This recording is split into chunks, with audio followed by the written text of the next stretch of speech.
Leopard ও মানুষের মধ্যে সংঘাত আটকাতে এবারে এই প্রথম উত্তরবঙ্গে সুন্দরবনে পদ্ধতি অবলম্বন করছে জলপাইগুড়ি বন বিভাগ।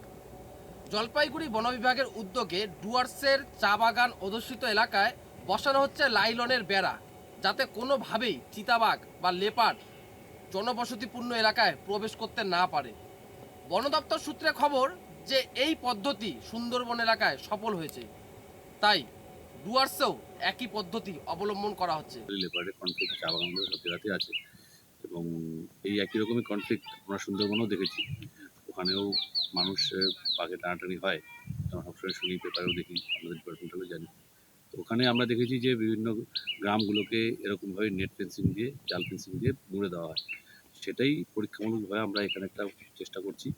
এটা এবছর এখানে থাকবে, আমরা এক বছর এখানের জন্য করছি। এটা অনেক কমবে, বিশেষ করে এই যে লাইনটা আছে এখানে বাচ্চা কাচ্চা বেশি আছে। এই লাইনে একটা ঘটনা ঘটে গেছে, একটা বাচ্চা কাচ্চা বাঘ খেয়ে ফেলছে। ডিপার্টমেন্ট সহযোগিতা করতেছে, হ্যাঁ, বম টম দিচ্ছে, আইসে ওরা পেট্রোল ডিউটি করতেছে। ডুয়ার্সের কলাবাড়ি চা বাগান এলাকায় লেপার্ডের হামলায় মৃত্যু হয়েছে কিছুদিন আগে একজন শিশুর, পাশাপাশি এই লেপার্ডের হামলায় আহত হয়েছে আরও 5 জন। পরে বন দপ্তরের পাতা খাঁচায় ধরা পড়েছে 5টি লেপার্ডও। স্বাভাবিকভাবেই মানুষ এবং লেপার্ডের মধ্যে কিন্তু একটা সংঘাতের ছবি কিন্তু ধরা পড়েছিল এবং সাধারণ মানুষের মধ্যে লেপার্ডের একটা আতঙ্ক রয়েছে। কাজেই বন দপ্তরের এই উদ্যোগ খুশি। দেখার বিষয়